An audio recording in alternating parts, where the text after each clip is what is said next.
Thank you so much. I think we all have dreams, don't we? Who of you has a dream? That's good. That's why you're here. You know, some dreams are more like opening up a restaurant or a company. Others might be more crazy, like programming an online dating app for dogs or writing a book about the secret life of a pencil, you know, whatever it is. If I would be your investor and I would give you a choice between a small budget I would invest into your project and a big one, which one would you take? Most people automatically take the big one because there's a deep belief in our mind that with a lot of money we can achieve a lot. And having even more money enables us to even achieve more. But that's wrong. And I want to convince you in the next 15 to 20 minutes to take the small budget. Let me tell you a little bit about my life. I started my career as a policeman. This is a swearing-in ceremony in Hamburg. Actually, I have no idea who I am. We all look the same in a way, you know? So that was me as a young policeman. My job was really secure. It was, by the way, so secure I had a fixed pension. When I had my first girlfriend, my father said, "Son, you have to be careful. You are a civil servant now with a fixed pension entitlement. Obviously, she just wants your pension." So that was the time at that time, you know. As you can see, I was not the fighter, never, you know. I was not the police guy you send out when he said, "Okay, we need 20 strong fighters." No, not me. I was more the creative guy with unusual solutions. And I remember at one night, again, somebody called us, an old man, and he said, "You know, here they are again." And the police officer on the phone, "Oh no, not this guy." He said, "Yes, radiation from outer space coming through my radiator." And everyone said, "Hey, young boy, it's your job, solve that problem." Okay, I went there and I thought, how do you do that? I mean, obviously there were no outer rays coming from space, nothing. So what I did, I took a pedal that we normally use to stop cars, and I used a two-way radio, and I went to the man and I tried to look very official and said, "Sir, we are now officially starting a decontamination program for your radiator." And he was like, "Really?" I said, "Yes, please." Took the pedal, took the two-way radio, and I said, "Can you feel anything?" He says, "No." I said, "Okay, I have to do it again. Sorry, mistake." Made it again, and suddenly they were friends again. He said, "Wow, I felt something." And this really was something that changed me, because I learned that sometimes cheap ideas, quick ideas, easy ideas can change more than a big budget. Then at that time I had a vision. I thought, let's change a career. I wanted to work as a journalist in the White House. And it's an interesting experience if you are a police officer and tell a colleague, "You know, I would love to work as a journalist in the White House." Colleague told me, "You're crazy, come on, do your work." At that time, I thought it's offensive. Today, I think it's a proof of quality. If somebody tells you that your idea is too crazy to work, I think you should believe in that idea. Because at that time, for the young Bill Clinton, it was almost impossible. As impossible as trying to count the waves in the ocean to become the president of the United States. But then 2 years later, I was there, the young reporter, doing reports with a mobile phone from Washington, D.C. But everyone said, "Why did you do that? I mean, you had a secure job. You were an employee of the state. Nothing's more secure than that. Why did you change it?" And I said, "Because of the startup feeling." In our studio in Washington, D.C., we did actually broadcasts on shortwave and medium wave to Germany and around the world. It was a startup feeling. It was curiosity. Even later on, when I changed my job and I became a reporter in the Middle East, it was always curiosity that drove me. I did a lot of stories. I did bad stories, good stories, sometimes really touching stories like the bus bombings in Jerusalem, something that's really tough in a way, but that was not our biggest challenge there. It was not the war, actually, it was bureaucracy. I don't know if you're familiar with Middle Eastern bureaucracy. Whenever we had our car and we wanted to take it from Israel to Jordan or wanted to enter a country like Lebanon with our camera, always the same question: do you have a permission from your boss? Then I tried to convince everyone I am the boss. Hopeless case. Never try to explain to a Middle Eastern customs officer that you are the boss. No chance. So they keep asking you, but there has to be a boss of the boss. So where's the letter? My greatest invention at that time was called Hans Schumacher. Hans Schumacher was our fantasy office boss, and he did everything. Normally, he wrote really impressive letters to officials saying, "Hello, dear official, I value your decision of letting Mr. Meyer and his fantastic camera crew into your beloved country." Worked. He even wrote applications for the press cards using the same technique. You know, sometimes it works having good ideas instead of just large budgets. So then, when I did research on innovation, and started with consulting a couple of years later, actually I did my PhD on the innovation capabilities of companies, I asked myself, if this worked out for us, maybe companies don't need big budgets to drive innovation. Maybe everything they need is energy, creativity, people who really want to succeed. Maybe that's the secret of innovation. And actually, yes. Because what happens if you have a big budget? You stop asking new, relevant, and stupid questions. What you do is you manage budgets. You manage structures. What else do? You stop experimenting, because every experiment, every failure is considered to be a mistake. You start to justify yourself. And you know what? Sometimes ideas, although they are not great, they have become too expensive to fail. That's something I learned. And today I'm going to build up a company we started a couple of years ago based on these principles. It's an innovation software that we market to companies around the world. And of course, normally you say, start with a business plan. Yeah. You know what? A business plan is a big lie. You promise everything to a potential investor. How does reality look like? I learned this in April 1998 when STS-90, the Columbia, started. I was there as a reporter, just 3 miles away. And this really seemed to be impossible because all the earth, everything is trembling. You feel this energy. You know, see these 2 boosters there? They're good for just 2 minutes. The SRBs, they're gone after 2 minutes because no one needs them for the flight. After 8.5 minutes, the tank is gone. You just need it. You just don't need it anymore. It's the same when you start a company. When you found a startup, actually, you need this creative thrust in the beginning. And it's creative thrust. It's not money. Because when we called our first customers, today it's cool. I mean, 40 customers, I think we'll have 100 by the next year, by the end of next year. But the first customer is really terrible. You go there and say, "Hello, would you love to buy our product?" And everyone asks the same question. "How many customers do you have?" And you're like, "You're the lucky first."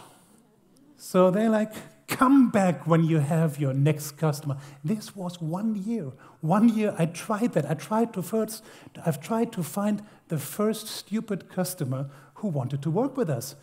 Another thing that happens is people always ask you, "How many staffers do you have?" And you're like, "Me, myself, I, 1 programmer, someone I know, maybe mom counts, dad, the cat, 8. So that's how you start a startup. And from that time, there's still a big poster in our office. We see it every day. It's from the Apollo 13 movie. Gene Kranz, the Apollo flight director, said, actually in that movie, he never said it as a person, in reality, he said, failure is not an option. And this is exactly the mentality you need. You don't need money, you need this way of thinking. What do most startups do? They try to pitch for money. The first thing that comes into their mind is money. We need money. We need the investor. We need someone who believes in our dream. No, if you don't believe in your dream, no one will. And actually, there's a different strategy. The strategy is called bootstrapping, and this is what we do. What does this mean? We earn every euro we spend in the market. We spend every second euro we earn in the market for development of the program and the software. But we don't have big budgets, which basically means sleeping in Well, sleeping in cheap hotels, these are the kind of hotels where the service is so bad, when you wake up in the morning and they forgot to wake you up and you start to complain, saying, I nearly missed a big deal because of you, they will always answer, if you had a big deal, you would not sleep here. So that's the kind of attitude that you have to rely on. But the problem is that my company at that time, like 3-4 years ago, was still in a phase that we call the creative phase. What does this mean? The first stage is basically the stage where you learn to fail. I remember our first software it really looked great. It looked wonderful, we all loved it, but then suddenly we realized that we used the wrong technology. It was just not scalable. It was okay for the moment, but not scalable to operate worldwide. And so we changed the programmer team, and I remember the moment when I asked my new programmer, Stefan, Stefan, can we at least save a little bit of code? And he said, nope, everything was gone. That means we had to restart the business from scratch. A second thing that we did, we absolutely targeted the wrong market in the beginning. We thought, we are great, we are a solution, a quick and easy to use solution for corporates, for huge companies. Well, if you are a huge company, the last thing you need is a quick and simple solution. I tell you now how a large company operates. If they want to start an innovation project, they might start in January. They said, okay, let's do it. Let's start. Let's boost the market. Let's boost the rocket. Let's do it. And then they meet in March because it was difficult to find a free spot. In March, suddenly the committee sees that they cannot make a decision, but the decision-making committee is meeting in May. So in May, they say, now let's do it. Now let's go on the Apollo mission or whatever you might call it. Let's boost our story, our innovation. But then the next thing happens. Somebody realized, oh, there are IT regulations, there are privacy policies, objections from the worker council, safety issues. So 2 months later, they found, okay, now we solve these problems, and then they discover something great, which is the summer break. That means everything gets postponed until September, when suddenly the guy from procurement shows up and says, no. Doesn't work like this. We need a public tender. So sometimes it takes them 12 to 18 months before they even start. Can you imagine? That's the last thing they need is a software solution that is quick. So I think if I would have worked in a huge company, they would at least have fired me twice or 3 or 4 times. Because what many people don't understand is that in the beginning, there's the so-called creative phase of a company or innovation project. And this is the phase that many people think it's chaotic, but it's not. It's a competition of ideas. So it basically means you try out as many ideas as you can in a short time. You want to fail fast, you want to fail cheap, because in the end, you want to build your company or your project on the survivors, not on the average ideas. You don't want ideas there where you said, yeah, it was the first idea we found, so let's build a company on that. I mean, come on, I think most of you did not marry the first person you ever met in your life. Normally, you do some market research before. So you do the same thing in a way when you start up a company. And you know where I learned about the phases? When I did drug investigation in Hamburg. I was a member of a drug investigation team, which really sounds big, but we were just 5. We got a hint that somebody is selling drugs. So now you need a lot of creativity. You don't need big budgets. You need a lot of creativity, actually, to buy heroin. Some of you might say, well, it's not that difficult. Yes, it is. If you don't want to buy 5 grams, but 5 kilograms, then you have to build up a trusted buyer. You have to produce lies, a wrong story, everything you know from criminal stories. So that's the creative phase. And then you see if your approach works. And once it works, then you can say, okay, we made it with 5 grams. Now let's try to buy 50. Try to buy 500. Try to buy 5 kilos. But this is scaling the idea. Then, of course, you need money, because you can't go there and say, by the way, do you have a Black Friday? Do you still have the great buy one, get one free deal? No, it doesn't work. You need some, millions of at that time German marks or euros. But that's the scaling phase. But in the beginning, ideas, companies, projects, innovations are very vulnerable. You know, they're like little mice. They're agile, but they're gone quickly, and you can kill them like this. This happens in the creative phase, so you need to survive that. What is the advantage of not having money in that phase when you build up a company? Well, the first one is kind of obvious. You don't have to think about spending money. So you don't have time-consuming budget meetings, because if there's no budget, come on, there's no need for a budget meeting. Second thing is, when you have too much money, immediately you fall into that bossy attitude. That means you ask someone, can you do that job for me? Can you do that job for me? While when you don't have a budget, you have to do everything by yourself. I learned that when I was a reporter in the Kosovo War. We had all the refugees coming from Kosovo to Albania, and the normal TV stations, you know, like CNN or something, this was a refugee camp there, they all had a producer, a cameraman, 2 translators, another technical staff. They had a personal assistant to the reporter. We had 2 or 3 people on the ground. So what you have to learn is basically to be everything in one. Number one is, of course, I was the reporter. Next second, I was the cameraman. Then I was the editor. By the way, since we did not have a broadcasting van, we had our open-air studio in a swimming pool, yeah, right on the diving tower in Tirana. And at the end of the day, you're the technical assistant who carries everything. This is a startup attitude.